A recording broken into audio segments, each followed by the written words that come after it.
Hello and welcome back to another FPL Forbesy video. It's wonderful to have you with me here today.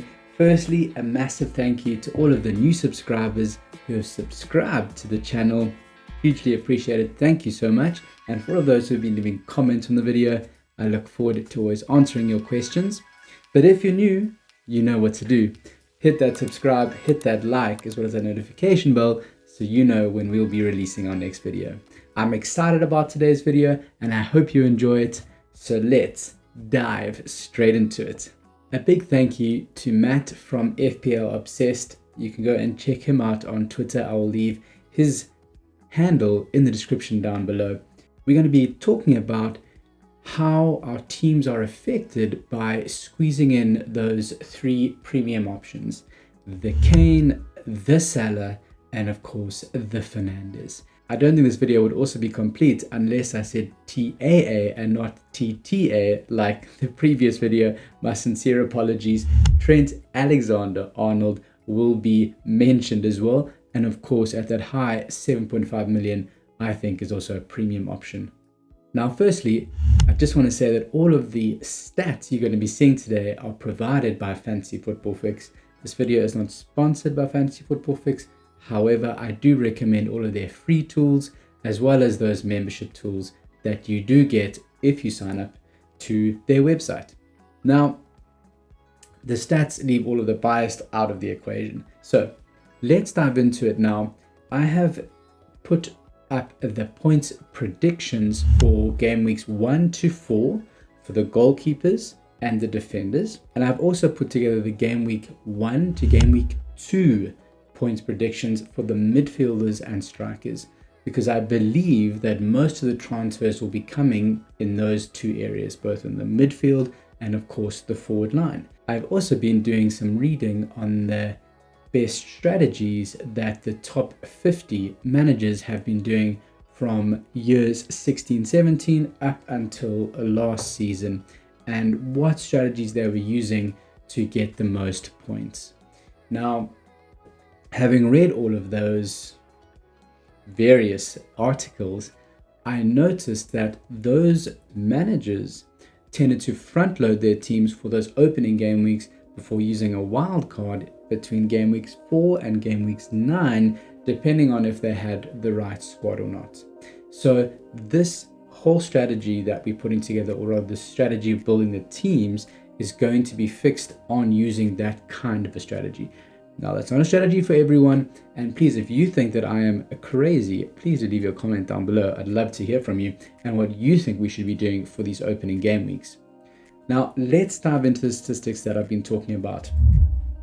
First up here, again, just to remind you, from game weeks 1 to game weeks 4, this is our goalkeeper options. Now, if we scroll down, you will see Alisson, Lloris, Leno, and Edison are going to be scoring some very nice points in those opening 4 game weeks. However, I have not put in Alisson, Lloris, Leno, Edison at all because of their high price points, number one. Number two is because Alisson I did have in the squad, but because he's a Liverpool player, it's meant that I couldn't get Trent Alexander-Arnold, a Mane and a Salah, or a Robinson, Trent Alexander-Arnold and a Salah, because you only allowed 3 players from each team, of course. So instead, I've gone for Sanchez here, who's actually kind of in the same point brackets. The overall points at those goalkeepers I mentioned before, the more premium picks, getting around 17 points. Sanchez is going to get 16.5 points. Now that's half a point actually off over 4 game weeks. It's just not bad, and at 4.5 seems to be the best option here. Another option is the Leeds keeper Messier, and I think could be included as well. But for the sake of this video, we're going to be putting in Sanchez and a 4 million enabler goalkeeper rather. And that's just to get the most out of our bank in those first few game weeks. If you were going with Sanchez at 4.5, I would definitely recommend that you don't do a 4 million goalkeeper in the long run. It's probably better to invest in another 4.5 million goalkeeper and do rotations home and away. But I spoke about that in a previous video, which you're welcome to check out here in the link. And of course, if you're one of those folks that are listening on our podcast, go ahead and check out the previous podcast that we released. Now, all of this will come together when we look at our squad builders further up into the video. But next, I wanted to, of course, show you that we are again going from game weeks 1 to 4 for the defenders. Naturally, our guys that are at the top are Trent Alexander-Arnold, Robinson, Shaw, Wan-Bissaka, and Maguire, who I haven't seen in many drafts, by the way. People have tended to go for the Shaw and Wan-Bissaka options naturally, and Fernandes.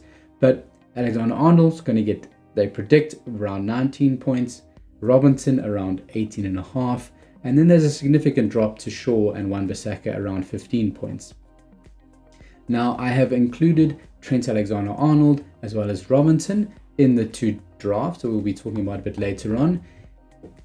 The reason why I've chosen Wan-Bissaka over Shaw is because Shaw has picked up an injury apparently, or did play through injury during the Euros, and at 5.5 he's a direct switch to Wan-Bissaka, and actually the underlying stats from Wan-Bissaka seem to be very, very close to Shaw, and it was just unlucky that his crosses, his assists were not finished off during last season. So those would be technically your three starting defenders.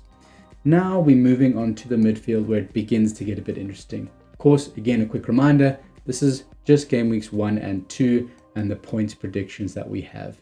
Now at the top of our list, we have Sterling, Kevin De Bruyne, Salah, Mane, Fernandes. Of course, all premium picks. Sterling, it predicts that he will be getting around 14 points. And then KDB 13.5, Salah 13.1, Mane 13. A little bit of a drop then to Fernandes at 10.7 points. So, of course, you could never have this premium pick of midfielders. At most, you could have 2 of these premium picks. I know, because I've spent a lot of time building these squads.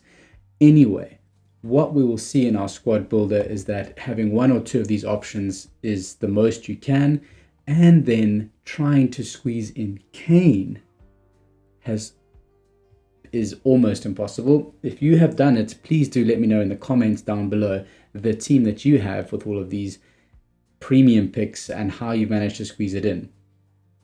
Now, if we then go over to the forwards, we go up again. Let's just make sure I have the right settings. Game week 1 to game week 2, of course. And the forwards. Now, an interesting name that you see being thrown up here is Jesus from Man City, predicted to get 10.2 points. Kane is at 9.8 in the second position. Then we have Vardy, Firmino, who are 9.6 and 8.8 respectively.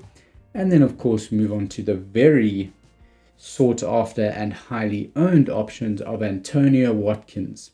They are both predicted to get between 8.8 and 8.5 points. And just below them, you have Danny Ings at 8.1. Of course, Tony and Watkins are very attractive at their 7.5 million options, at their 7.5 million cost rather. But there are some noticeable alternatives at the 6.5 range. Benteke is predicted to get around 7.5 points, as well as the likes of Marpe, 7.1 at 6.5, and Tony, highly owned player at the moment and has been very highly rated as well. Okay, now let's move on to the squad creator, which is a good way that Fantasy Football Fix basically allows you to build squads. It's a very good way to waste time as well, ladies and gentlemen, if you are interested in that. But I just want to first say, here we have, I'm going to read the team out for those of you who are listening on the podcast. We have Sanchez in goal, Wan-Bissaka, Digny, Trent Alexander-Arnold, Salah, Fernandes, Traore, Aston Villa, Smith Rowe, Kane, Tony, and Watkins. That is the starting 11. On the bench are merely enablers, a 4 million goalkeeper, a 4 million defender, a 4.5 million defender, and a 4.5 million midfielder. Now, what's important, of course, to note here is that we are minus 2.5 million in the bank. And I just wanted to show you that that's how difficult the squad can be to build, getting in Kane, Fernandes, and Salah, and of course Trent Alexander-Arnold. Very, very difficult.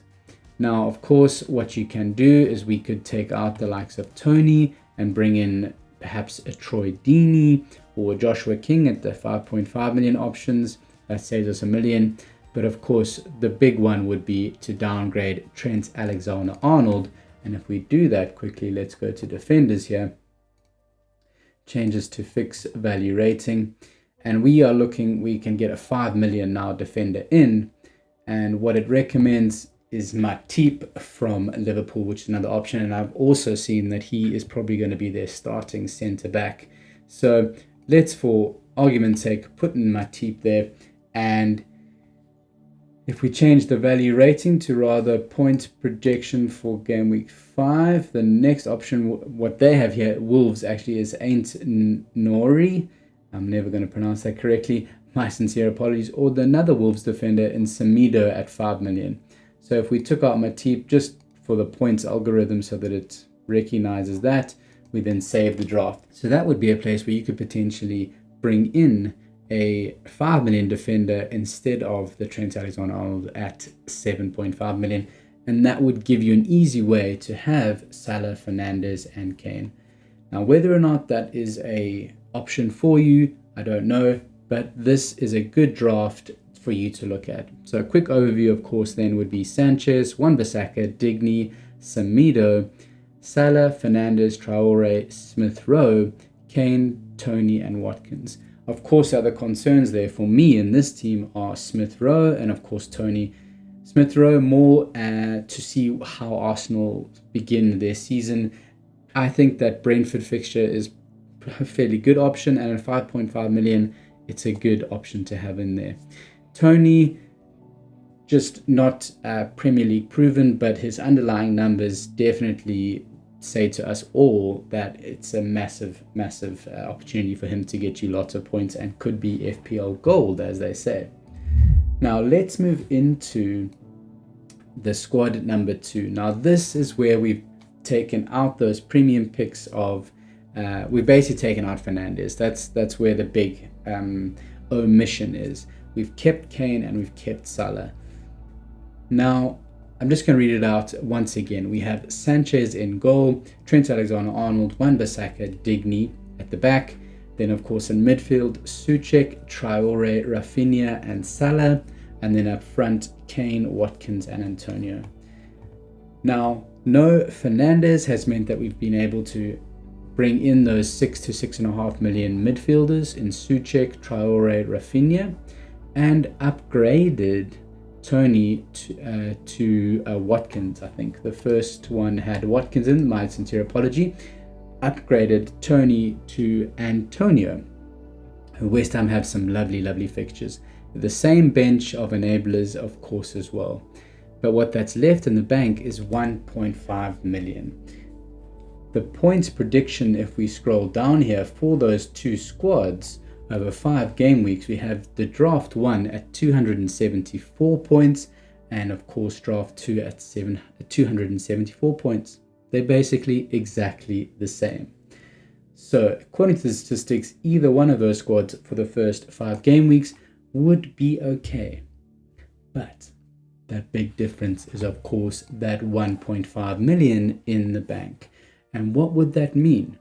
Well, if we look over on the right hand side here for the midfielders, I have put in midfielders and what fixes value has them the highest rating, and the price maximum at 8.1 million, because that's what we would have if we, for example, wanted to transfer out Soucek, Traore, or Raphina and bring in other options. Now, there are some lovely options that they brought up here, the likes of Jota, Foden, Gundogan, El Ghazi, Lingard, Pepe, Ferran Torres, Madison. I mean, even Dallas is an option at 5.5 million. But those are some very nice picks to be able to get into your midfield if you went through the first 2 game weeks, or even after the alternatives after that, and you saw that some of these players were getting more game time, they were seeing good form, the teams were seeing good form, and the way that they played was looking good. So it's an absolutely fantastic opportunity and gives you a lot of movement. You can, of course, upgrade Sanchez to the likes of Alisson if you wanted to.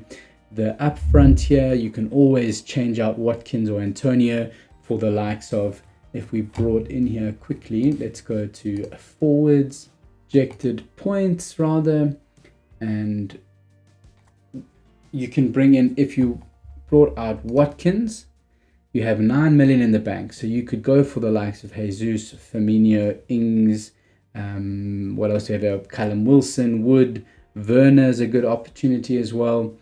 The Dominic Calvert-Lewin, a massive one that you could potentially bring in. So both Watkins and Antonio can be directly transferred out to any of this. Unfortunately, you can't get in Jamie Vardy at 10.5 million, which would be really nice. But of course, if you downgraded Kane to Vardy, you could get, if you downgraded Kane, you could get any of the strikers in basically for the money that you have. But I like the flexibility of being able to move out any of those midfielders and bring in still some very, very good options. However, it doesn't allow you the movement to bring in the likes of Fernandes, Sterling, or Kevin De Bruyne. That's what this draft 2 doesn't allow you for. You would have to be very smart and do a 2 transfer week. So say, for example, you transferred out Trent Alexander-Arnold, that would then bring in another 2, and then you brought in the likes of Maguire or Target or something like that, Creswell or Kofal, all very good options around that 5 to 5.5 million. And then you would be able to upgrade some of those midfielders to the likes of Fernandes. Although, let me just quickly check that for you. If we took out Trent Alexander-Arnold and we brought in Digny, he's already in the team, so that can't happen. Let's see, Kufal for 5 million. You have 4 million in the bank. So if we took out the likes of Raphina, you have 10.5. So actually, you still couldn't bring in the likes of Fernandes at 12 million. You could bring in Son, which is definitely an option because I think they have a good change of fixtures in game week 3 and 4, if I'm not mistaken, Tottenham Hotspur. But you still would be struggling to bring in the likes of a Fernandes or a Kevin De Bruyne. So that is things to think about. You could, of course, always downgrade Kane and have more points to bring in. So if we brought back in Raphina, say we took out Kane and brought in an enabler even, and you played 2 up front. Now let's say we still want 3 up front and we brought in the likes of Tony. You have 10 million in the bank just like that, which is pretty crazy. And we brought out, let's say, of all the fixtures here, I think probably Soucek's are the worst out of those 3. We could then bring in Fernandes and still have 4 million in the bank. That's really up to you. There's lots of changes that you could do with these sorts of things. But I just wanted to give you an overview actually of, if you didn't have Fernandes in your team, the likelihood of you balancing the rest of the team out around it, your points projection, according to the Opta stats, is going to be very, very similar. Now, if you found the video useful today or a little bit helpful or a bit of informative, please do go ahead and hit that subscribe, that like, as well as that notification bell so you know when we will be releasing our next video. And until next time, bye-bye.